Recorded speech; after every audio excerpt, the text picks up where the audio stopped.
You pick up your phone to check the time. 3 hours later, you're watching a video of a cat playing piano while your brain craves the next dopamine hit. Sound familiar? What you don't realize is that every swipe, every notification, every endless scroll is literally reshaping the neural pathways in your brain.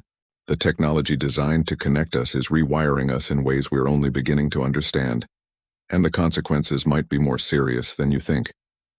Before we go any further, make sure to subscribe to Marjan Al-Nahlar and hit that notification bell so you never miss content like this. And while you're here, drop a comment below and let me know what your favorite topic is. I read every single one and it helps me create content you actually want to see. Right now, somewhere in your brain, there's a chemical reaction happening that's more powerful than you might think. Every time your phone buzzes, every time you see that little red notification badge, your brain releases a tiny hit of dopamine, the same neurotransmitter involved in cocaine addiction. This isn't hyperbole or fear-mongering. This is neuroscience. Dr. Anna Lembke, a psychiatrist at Stanford University, has spent years studying how our devices affect our brains. Her research shows that the constant stream of digital rewards is creating what she calls dopamine dysregulation. Your brain, designed to seek rewards for survival, can't tell the difference between finding food and getting a like on Instagram. Both trigger the same neural pathways. The scary part? Tech companies know this. They hire neuroscientists and behavioral psychologists specifically to make their products more addictive. Former Google design ethicist Tristan Harris calls it the race to the bottom of the brainstem. They're not trying to make you happier or more connected. They're trying to capture and monetize your attention. Every app on your phone uses what psychologists call variable ratio reinforcement. It's the same principle that makes gambling so addictive. You never know when you'll get a reward, so your brain stays in a constant state of anticipation. Sometimes you get 5 likes, sometimes 50, sometimes none. This unpredictability keeps you checking, scrolling, seeking that next hit. Here's where things get really concerning. Your brain adapts to these constant dopamine hits by producing less dopamine naturally and becoming less sensitive to it.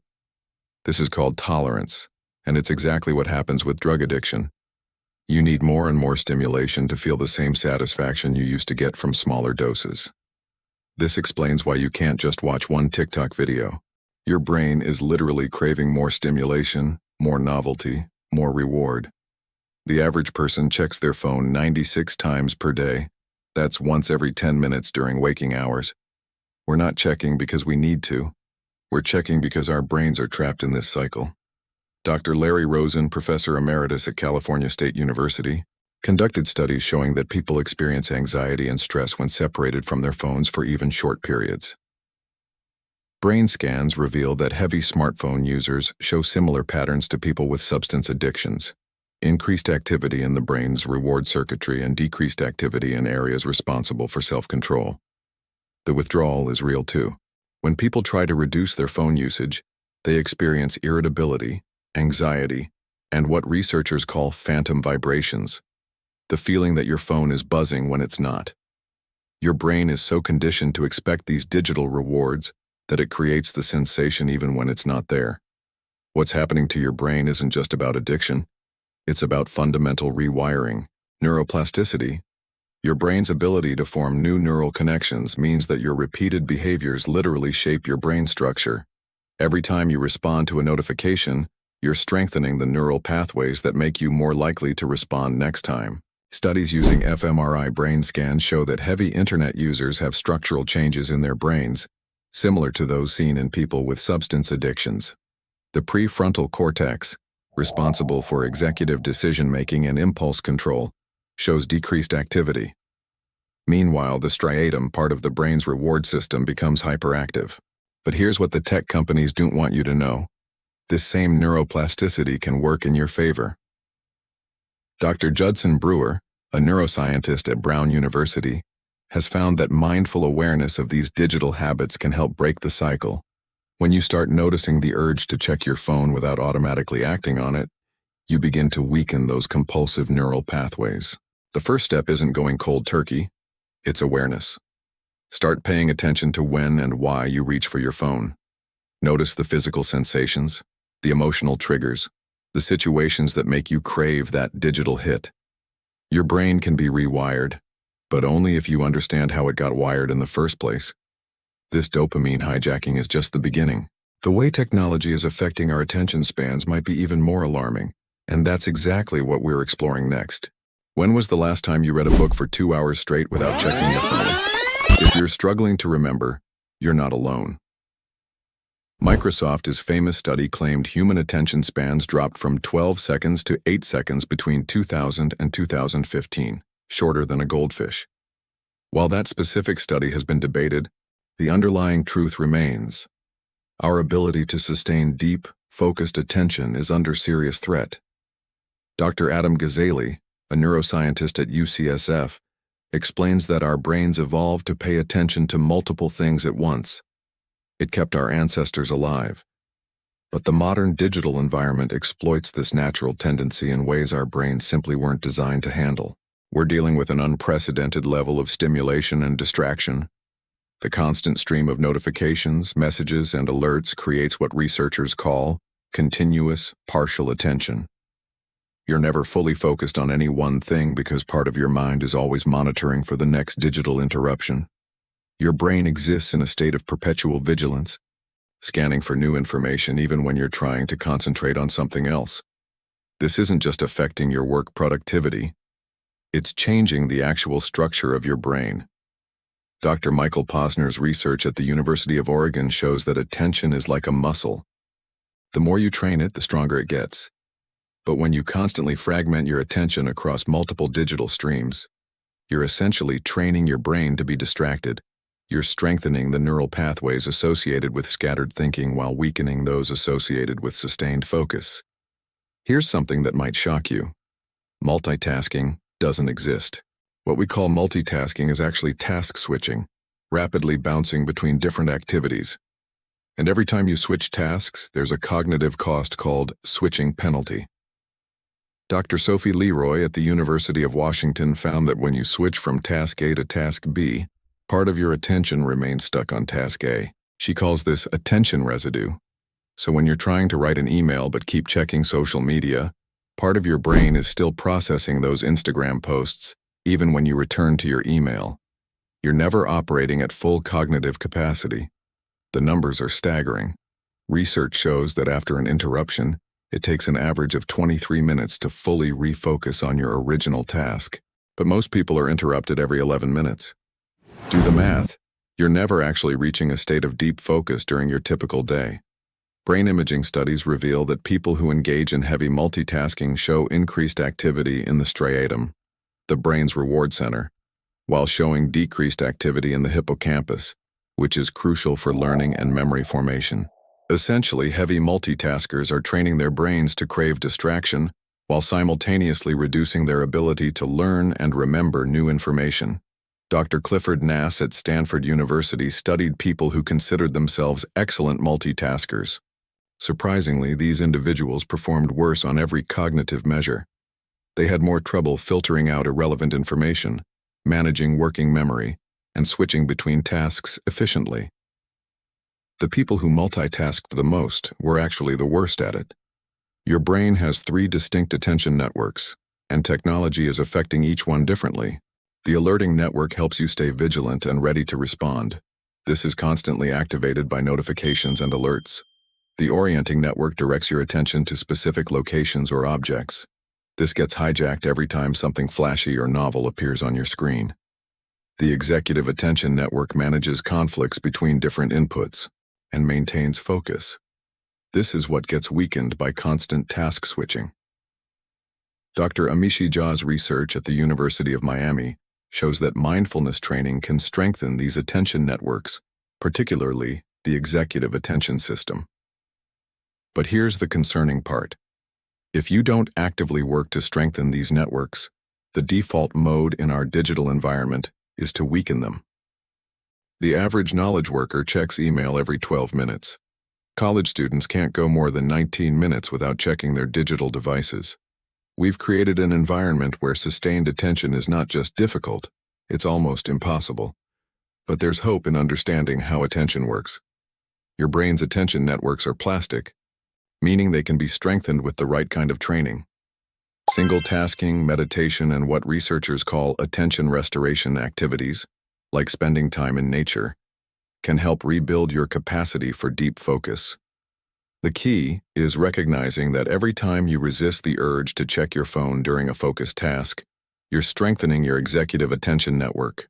Every time you choose to focus on one thing at a time, you're literally rewiring your brain for better concentration.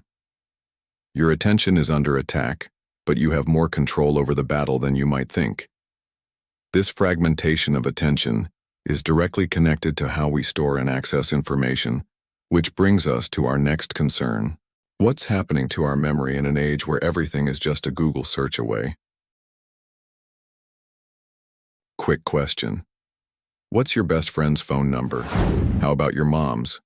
If you had to navigate to a familiar place without GPS, could you do it? If you're struggling with these questions, you're experiencing what psychologists call the Google effect, or digital amnesia. Dr. Betsy Sparrow at Columbia University conducted groundbreaking research showing that when people expect to have future access to information, they're less likely to remember the information itself and more likely to remember where to find it. Essentially, we're outsourcing our memory to our devices and our brains are adapting accordingly. This isn't necessarily bad. Human beings have always used external tools to extend our cognitive capabilities. The printing press, libraries, even writing itself could be seen as outsourcing memory. But what's different now is the speed and completeness of this transition. We're not just storing some information externally. We're storing almost everything externally. Your brain is incredibly efficient. It doesn't waste energy storing information that it knows it can easily access elsewhere. This is why you probably remember the general concept of what you searched for, but not the specific details you found. Your brain is essentially treating Google like an extended part of your memory system. Dr. Merlin Donald, a cognitive scientist at Queen's University, calls this hybrid thinking. We're becoming cognitively integrated with our devices, creating a kind of extended mind that includes both biological and digital components.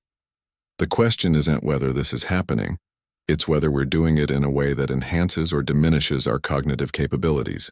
Here's where things get concerning. When information is easily accessible, we tend to process it more shallowly. Nicholas Carr, in his book The Shallows, argues that the internet is changing not just how we access information, but how we think about information. Studies show that when people read on screens versus on paper, they exhibit different comprehension patterns. Screen reading tends to encourage scanning and skimming rather than deep reflective processing. Your eyes move differently, your brain processes the information differently, and most importantly, you remember less of what you've read. Dr. Anne Mangan at the University of Stavanger found that students who read texts on paper scored significantly higher on comprehension tests than those who read the same text on screens. The physical act of turning pages, the spatial memory of where information appeared on the page, and the focused attention required for print reading all contribute to deeper processing and better retention. But it's not just about reading. The constant availability of information is changing how we approach learning itself. When you know you can look up anything instantly, there's less incentive to deeply encode information into long-term memory. This creates what researchers call cognitive offloading, relying on external devices to store information that previous generations would have memorized. The problem is that memory isn't just storage. It's the foundation for creative thinking, problem-solving, and making connections between ideas. When you have a rich internal library of knowledge, your brain can make associations and generate insights that wouldn't be possible if you had to look up every piece of information. Working memory, your brain's ability to hold and manipulate information in consciousness, is getting hammered by our digital habits. Dr. Tracy Alloway at the University of North Florida found that working memory is a better predictor of academic success than IQ, but it's also highly susceptible to interference from digital distractions. Every notification, every ping, every visual alert competes for working memory resources. When you're trying to solve a complex problem but your brain is also processing the fact that you have 3 unread emails, your cognitive capacity is divided. You're not operating at full mental capacity. The constant stream of information also affects what psychologists call desirable difficulties. the mental effort required to deeply process and integrate new information. When everything is instantly accessible, we lose the beneficial struggle that comes with trying to remember, reconstruct, or work through challenging concepts. Dr. Robert Bjork at UCLA has shown that the act of trying to retrieve information from memory, even when it's difficult, strengthens the memory and makes it more accessible in the future. But when we can instantly Google any fact, we lose these retrieval practice opportunities that are crucial for building robust, lasting memories. Research by Dr. Daniel Levitin shows that the average American consumes 5 times as much information daily as in 1986. But consumption isn't the same as learning. We're exposed to more information than ever before, but we're processing it more shallowly and retaining less of it. The solution isn't to abandon digital tools, but to use them more strategically. Creating deliberate gaps between encountering information and looking it up gives your brain a chance to engage in that beneficial struggle of trying to remember. Taking handwritten notes, even when you could type faster, engages different neural pathways and promotes deeper processing. Your memory is adapting to the digital environment, but you have more control over that adaptation than you might realize. The key is understanding that not all information processing is equal, and sometimes the harder path, the one that requires more mental effort, is actually the one that makes your brain stronger. This shift in how we process and store information is intimately connected to how we connect with other people, which leads us to one of the most profound changes technology is making to our brains: how we relate to each other. Something troubling is happening to our ability to understand and share the feelings of others. Dr. Sarah Conrath at the University of Michigan analyzed data from over 14,000 college students and found that empathy levels have dropped by 40% since the 1980s, with the steepest decline occurring after 2000, right when digital communication started becoming dominant. This isn't just correlation. There's a neurological explanation for what's happening. Mirror neurons in your brain fire both when you perform an action and when you observe someone else performing that action. These neurons are crucial for empathy, helping you understand what others are feeling by literally mirroring their emotional state in your own brain. But here's the problem. Mirror neurons require face-to-face interaction to function properly. They need to see facial expressions, body language, and hear tone of voice. Text messages, social media posts, and even video calls don't provide the rich sensory information that these empathy neurons need to fully activate. Dr. Sherry Turkle at MIT has spent decades studying how technology affects human relationships. Her research shows that young people are losing the ability to read emotional cues that previous generations took for granted. They struggle with interpreting facial expressions, understanding sarcasm, and picking up on the subtle social signals that make human interaction work. The average American now spends over 7 hours per day looking at screens, but only 38 minutes in meaningful face-to-face conversation. We're social creatures who evolved over millions of years to connect in person, but we're rapidly shifting to a world where most of our social interaction is mediated by technology. Social media promises connection, but it's delivering something quite different. Dr. Tim Kasser at Knox College found that people who spend more time on social media report feeling more lonely and isolated, not less. This seems counterintuitive. How can connecting with hundreds of people make you feel more alone? The answer lies in the difference between broad networks and deep relationships. Social media excels at maintaining weak social ties. You can stay updated on acquaintances, former classmates, and distant relatives, but it's terrible at fostering the kind of deep, intimate relationships that actually make us feel connected and supported. Dr. Robin Dunbar's research shows that humans can only maintain meaningful relationships with about 150 people, and that number includes family members, close friends, and regular social contacts. Social media encourages us to maintain connections with far more people than our brains are designed to handle, leading to what researchers call social network fatigue. Furthermore, social media interactions lack what psychologists call co-presence, the feeling of being truly present with another person. When you're texting someone while also watching TV, checking email, and listening to music, you're not really present with them. Your brain is dividing its attention across multiple streams, making it impossible to form the deep connection that comes from undivided attention. Brain imaging studies show that in-person conversations activate different neural networks than digital communication.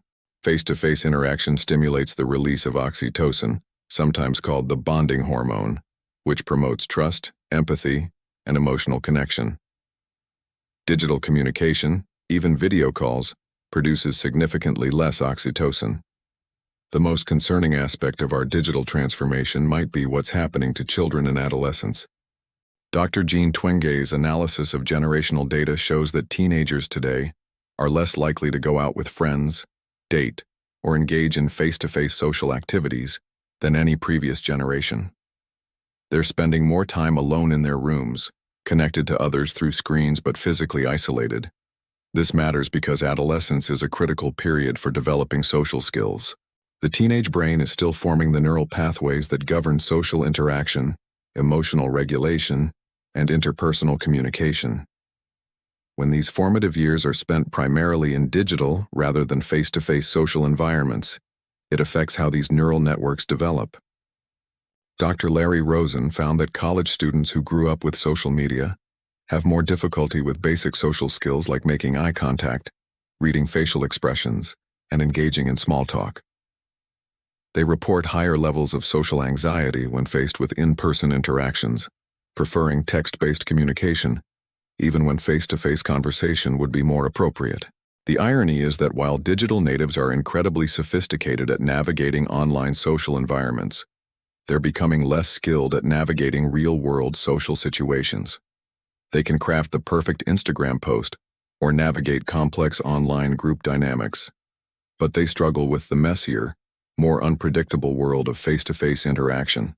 This isn't just about social skills, it's about emotional development. Face-to-face relationships teach us how to handle conflict, read emotional nuance, and develop the resilience that comes from navigating complex human emotions in real time. Digital relationships, with their ability to block, unfriend, or simply ignore, don't provide the same emotional growth opportunities. However, understanding these changes gives us the power to address them. The solution isn't to abandon digital communication entirely, but to be more intentional about balancing digital and face-to-face interaction. Making eye contact during conversations, putting phones away during meals, and creating technology-free spaces for genuine human connection can help preserve and strengthen our social neural networks. Your brain is incredibly adaptable, and the same neuroplasticity that allowed it to adapt to digital communication can help it readapt to richer, more empathetic forms of human connection. The question is whether we'll make the conscious choice to prioritize those deeper connections in an increasingly digital world. This brings us to the most important chapter of all: what you can actually do about these changes, and how to use technology in ways that enhance rather than diminish your cognitive capabilities. The solution to technology's impact on your brain is not to throw your phone in a drawer and move to a cabin in the woods. It's about becoming more intentional with how you use technology. Cal Newport, a computer science professor at Georgetown, coined the term digital minimalism, the practice of being more selective about the digital tools you allow into your life. Start with what researchers call a digital declutter. Dr. Catherine Price, author of How to Break Up with Your Phone, recommends a 30-day period where you step back from optional digital activities. This doesn't mean going offline entirely, but removing non-essential apps, turning off non-critical notifications, and being deliberate about when and why you engage with digital tools. The key is understanding that every app, every platform, every digital tool should earn its place in your life by providing clear value that aligns with your goals and values. Ask yourself, does this technology help me accomplish something I deeply care about? Does it connect me with people I genuinely want to stay connected with? Or is it just providing empty distraction and stimulation? Dr. Adam Alter at NYU found that the average person uses their phone for over 4 hours per day, but when asked, they estimate they use it for about 1 hour. We're largely unconscious of our digital consumption. The first step is bringing awareness to your actual usage patterns. Most smartphones now have built-in screen time tracking. Use it to get an honest picture of where your attention is actually going. Create implementation intentions, specific if-then plans for how you'll handle digital temptations. For example, if I feel the urge to check social media while working, then I will take 3 deep breaths and refocus on my current task. Research shows that these pre-planned responses are much more effective than relying on willpower in the moment. Your attention is like a muscle. It can be strengthened with the right kind of training.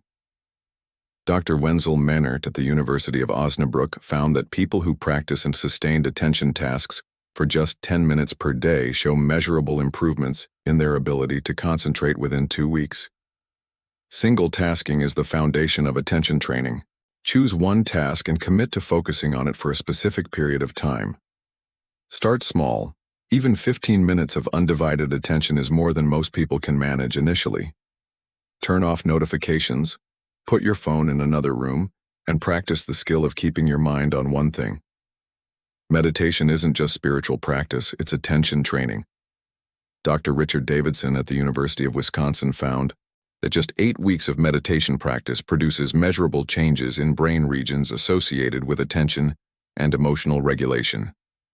You don't need to meditate for hours. Even 5 to 10 minutes of daily mindfulness practice can strengthen your attention networks. Create boredom opportunities. Your brain needs downtime to consolidate memories, make creative connections, and restore depleted attention resources. Dr. Manoush Zomorodi's research shows that people who allow themselves to be bored, waiting in line without checking their phone, taking a walk without listening to podcasts, sitting quietly without entertainment, report increased creativity and better problem-solving abilities. The 20-20-20 rule can help combat digital eye strain and attention fatigue. Every 20 minutes, look at something 20 feet away for 20 seconds. This simple practice gives both your eyes and your attention networks a chance to reset and refresh. Your environment shapes your behavior more than you might realize. Dr. B.J. Fogg at Stanford's Behavior Design Lab emphasizes that changing your environment is often more effective than trying to change your behavior through willpower alone. Design your digital environment to support the behavior you want, not the behavior the technology companies want. Remove social media apps from your phone. If you need to access them, do so through a web browser on a computer. This small friction makes mindless scrolling less likely and forces you to be more intentional about your usage. Dr. Nir Eyal calls this increasing healthy friction, making beneficial behaviors easier and problematic behaviors slightly harder. Create attention sanctuaries, physical spaces where digital devices are not allowed. This might be your bedroom, your dining room, or a specific chair where you do deep work. Your brain will learn to associate these spaces with focus and presence rather than digital distraction. Use technology to fight technology. Apps like Freedom, Cold Turkey, or Forest can block distracting websites and apps during focus periods. Set your phone to Do Not Disturb mode during deep work sessions. Schedule specific times for checking email and social media, rather than allowing them to interrupt throughout the day. Practice batching, grouping similar digital tasks together, rather than spreading them throughout the day. Check and respond to all your messages at specific times rather than responding to each one as it arrives. This reduces the cognitive switching costs that fragment your attention. The goal isn't to eliminate technology from your life, but to use it more intentionally. Every time you make a conscious choice about how to engage with technology, every time you choose presence over distraction, deep work over multitasking, face-to-face conversation over digital communication, you're literally rewiring your brain in positive ways. Your brain's neuroplasticity means that the changes technology has made to your cognitive abilities aren't permanent. With intentional practice and conscious choices, you can strengthen your attention, improve your memory, and enhance your ability to connect meaningfully with others. The question isn't whether technology will continue to change your brain. It will. The question is whether you'll be an active participant in shaping those changes, or a passive recipient of whatever the technology companies decide is best for their business models. The power to rewire your brain for the better is in your hands. It just takes awareness, intention, and consistent practice.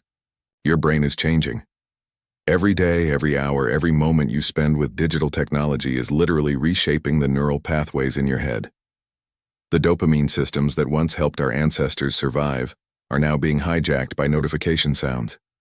The attention networks that allowed humans to focus deeply and create amazing things are being fragmented by endless digital distractions. The memory systems that stored our experiences and knowledge are being outsourced to devices that know us better than we know ourselves. But here's what I want you to remember. Neuroplasticity works both ways. The same brain flexibility that allowed technology to rewire you can be harnessed to rewire you back. Or better yet, to rewire you forward into someone who uses technology intentionally rather than being used by it. You're not powerless in this equation. Every time you choose to put your phone away during a conversation, every time you single task instead of multitasking, every time you sit with boredom instead of immediately reaching for digital stimulation, you're exercising agency over your own neural development. You're choosing who you become. The technology isn't going away. If anything, it's going to become more sophisticated, more persuasive, more integrated into our lives. The question isn't whether you'll be affected by these changes. You will be. The question is whether you'll be conscious and intentional about how you're affected, or whether you'll let the algorithms and engagement engineers make those decisions for you. Your brain is one of the most remarkable and adaptable systems in the known universe. It deserves to be treated with respect, protected from exploitation, and developed in ways that align with your deepest values and aspirations. The choice is yours, and it's a choice you make new every single day. I want to hear from you. After watching this, what's the one thing you're going to change about how you interact with technology? Maybe it's putting your phone in another room while you work. Maybe it's having one conversation per day without any digital distractions. Maybe it's taking a 5-minute walk without listening to anything. Drop a comment below and let me know what you're committed to trying. And while you're at it, tell me what your favorite topic is, whether it's neuroscience, psychology, technology, or something completely different. I read every comment and I use your feedback to create the content you actually want to see. If this resonated with you, make sure you're subscribed to Marjan Al-Nalar and hit that notification bell. We're living through one of the most significant changes in human cognition in recorded history, and I want to keep exploring these topics with you. Your brain is worth fighting for. Let's fight for it together.